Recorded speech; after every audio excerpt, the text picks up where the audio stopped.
Hey guys, to prathome apanak welcome korisu Jobela Desk YouTube channel. To aji moi etu video aলোচনা korim Directorate of Elementary Education pora Assam TET gane requirement aise aru tara gori kini information moi apanak provide korim etu video. Video short pisot jodi kono dhana question thake apni etu video comment section ot comment kore dibo pare. Logote etu video description ot Jobela Desk er jetu WhatsApp group or link ase moi provide kore dim. Tate join hoy kina apni mok WhatsApp ot direct message koribo paribo. Tahok deri nokori aji video to arambho koru. It is of requirement to aise Assam TET requirement 2025 जो अपना vacancy है 4500 जो अपना LP and UP level और करना है teacher vacancy complete details मैं provide करूँ अपना के वीडियो इधर सब पता मते जो रिक्वायरमेंट चली है तार डिटेल्स के नहीं जो अपना पोस्ट हो name of the post LP and UP मैंने lower primary and upper primary teacher और करना वैकेंसी नेक्स्ट अपना सब नंबर ऑफ पोस्ट है 4500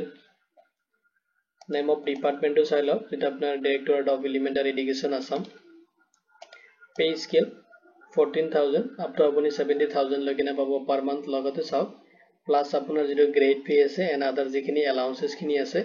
as per the government जो norms and rules है इट सब अपना others allowances की नहीं अपनी पाई जाओ. Next अब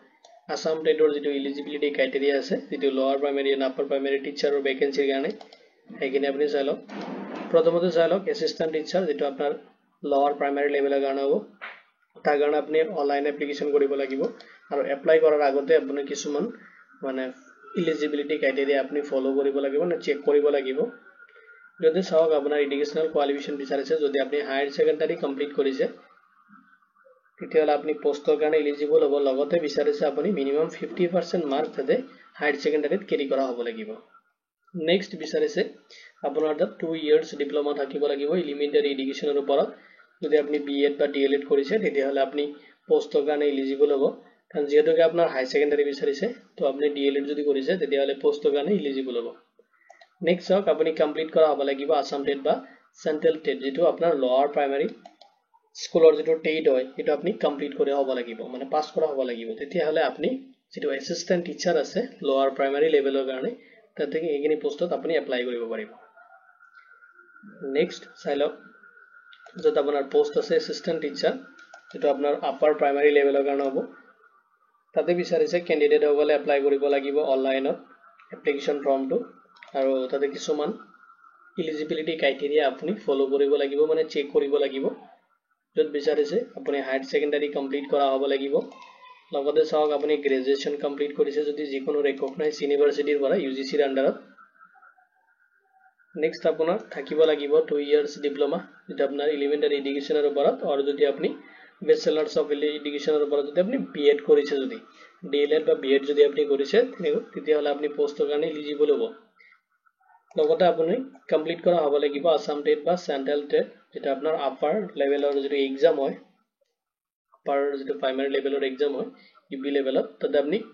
পাস কৰা হ'ব লাগিব মানে কোৱালিফাইড কৰা হ'ব লাগিব নেক্সট পোষ্ট চাইলক যত আপোনাৰ টিচাৰ আছে সায়েন্স টিচাৰ যেটো আপোনাৰ আপাৰ প্ৰাইমাৰী লেভেলৰ কাৰণে হ'ব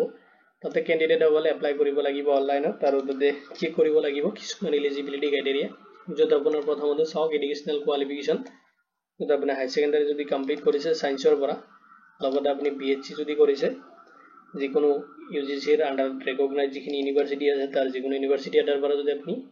কমপ্লিট কৰিছে লগতে আপুনি 2 years এলিমেন্টাৰী এডুকেশনৰ পৰা যদি ডিপ্লোমা লৈছে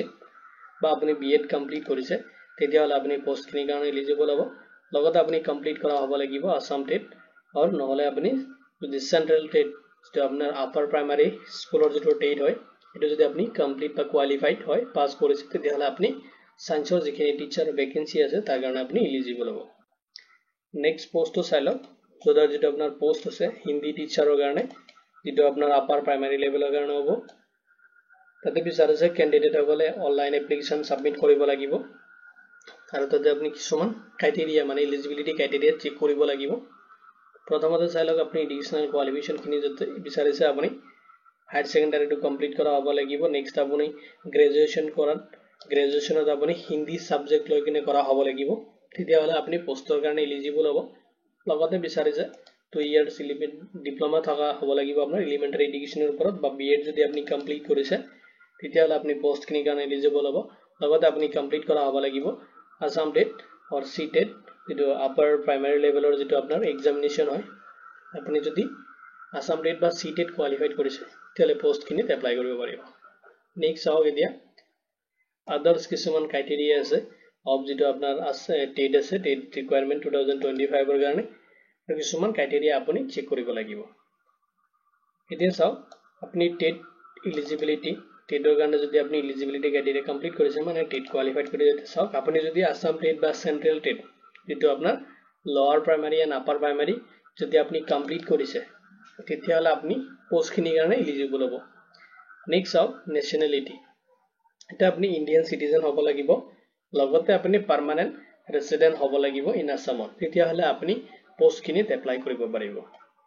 নেক্সট এলিজিবিলিটি ক্ৰাইটেৰিয়া চাই লওক য'ত আপনি এজ লিমিটটো দিয়া আছে তাৰে এজ লিমিট বিচাৰিছে মিনিমাম আপনি যদি 18 ইয়াৰ্স হৈছে তেতিয়াহলে আপনি পোষ্টখিনিত এপ্লাই কৰিব পাৰিব লগতে বিচাৰিছে ম্যাক্সিমাম এজ 40 ইয়াৰ্স তো 40 ইয়াৰ্স লৈকিনে আপনি পোষ্টখিনিত এপ্লাই কৰিব পাৰিব ম্যাক্সিমাম এজ এদিন চাই লওক এজ রিল্যাক্সেশন কিনি দিয়া আছে এজ পার দা গভর্নমেন্ট যেটো রুল এন্ড নর্মস আছে এটো হিসাবত এজ রিল্যাক্সেশন দিয়া আছে যদি আপনি যদি ওবিসি বা এমওবিসি ক্যান্ডিডেট হয় তেতিয়াহলে আপনি 3 ইয়াৰ্সৰ কাৰণে এজ রিল্যাক্সেশন পাবো নেক্সট আপনি যদি শিডিউল কাস্ট মানে এসসি ক্যান্ডিডেট হয় তেতিয়াহলে আপনি 5 ইয়াৰ্সৰ কাৰণে এজ ৰিল্যাক্সেশন পাবো নেক্সট আপোনাৰ আছে এসটি ক্যান্ডিডেট যদি আপনি হয় তেতিয়াহলে আপনি 5 ইয়াৰ্সৰ কাৰণে এজ ৰিল্যাক্সেশন পাবো নেক্সট আপনি যদি এক্স সাৰ্ভিসম্যান হয় তেতিয়াহলে আপনি 2 ইয়াৰ্সৰ কাৰণে এজ রিল্যাক্সেশন পাবো নেক্সট যদি আপনি পিডব্লিউডি ক্যান্ডিডেট হয় তেতিয়াহলে আপনি 10 ইয়াৰ্সৰ কাৰণে এজ ৰিল্যাক্সেশন পাবো নেক্সট আৰু ক্যাটাগৰি যদি থাকে যিখিনি গভৰ্নমেন্ট নৰ্মস আছে ৰুলস হিচাপত আপনি এজ ৰিল্যাক্সেশন কিনি পাই যাব এতিয়া চাওক এতে ফিল আপ কৰি দিব লাগিব স্মল ফ্যামিলি নৰ্মসৰ যেটো আপোনাৰ ডিক্লাৰেশন ফৰ্ম হয় এটা আপনি ফিল আপ কৰি দিব লাগিব আৰু আপনি এজ টু ক্যালকুলেশন কৰিব লাগিব আপোনাৰ যেটো এক নম্বৰ বস্তু আছে আপোনাৰ তে চাওক এটা আপনি এজ ক্যালকুলেশন কৰিব আপোনাৰ এজ টু 1 জানুৱাৰী 2025 ৰ ডেট হিচাপত আপোনাৰ এজ টু ক্যালকুলেশন কৰিব লাগিব এতিয়া চাই লওক স্মল ফ্যামিলি নৰ্মসৰ যেটো এপ্লিকেশন মানে ডিক্লাৰেশন ফৰ্ম হয় হেতু আপনি সাবমিট কৰিব লাগিব আৰু এটো ফৰ্ম আপনি ডাউনলোড কৰিব পাৰিব আমাৰ পোৰ্টালত এটো মই দেখাম আপনি কেনেকৈ ডাউনলোড কৰিব তাৰ আগতে বাকি ডিটেইলছখিনি চাই লওক এতিয়া চাওক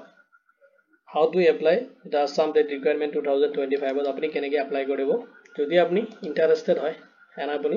এলিজিবল হয় তেতিয়াহলে আপনি ভিজিট কৰিব লাগিব অফিশিয়াল ওয়েবসাইট যেটো আপোনাৰ directorate of elementary education Assam ইটো লিংক মই ভিডিও ডেসক্ৰিপশনত প্ৰভাইড কৰি দিম তাতে আপনি ভিজিট কৰি কিনে ইটো লোৱাৰ primary and upper primary teacher vacancy আছে তাতে যাই কিনে আপনি ইটো এপ্লাই প্ৰসেস হয় কিনি কমপ্লিট কৰিব লাগিব এতিয়া চাওক ডকুমেন্টস ৰিকোয়াৰ্ড আপনি কি কি ডকুমেন্টস তাতে লাগিব মানে সাবমিট কৰিব লাগিব প্ৰথমতে চাই লওক পাসপোৰ্ট সাইজ ফটোগ্ৰাফ লাগিব এসএসএলসি এডমিট কাৰ্ড লাগিব এসএসএলসি যেটো মাৰ্কশিট আছে আপোনাৰ ক্লাস 10 মাৰ্কশিট সাৰ্টিফিকেট লাগিব লগতে আপোনাৰ হায়াৰ সেকেন্ডাৰী মাৰ্কশিট সাৰ্টিফিকেট লাগিব লগতে লাগিব চাওক আপোনাৰ গ্ৰেজুৱেচনৰ যদি মাৰ্কশিট সাৰ্টিফিকেট আছে একিনে আপোনাৰ লাগিব লগতে আদাৰ যিখিনি মাৰ্কশিট যদি আপনি বেলেগ কোৱালিফিকেশন কৰে যেনেকৈ ডিপ্লোমা এলিমেন্টাৰীৰ ওপৰত যদি আপনি কোনো আদাৰ্স কোনো আপনি কোৱালিফিকেশন আছে তেতিয়াহলে সাবমিট কৰিব লগতে চাওক আপোনাৰ যদি আপনি ডিএলএড কৰিছে বা বিএড কৰিছে তেতিয়াহলে আপনি এখানে সাবমিট কৰিব লাগিব লগতে আপোনাৰ ফাৰ্স্ট ইয়াৰ সেকেন্ড ইয়াৰৰ যিখিনি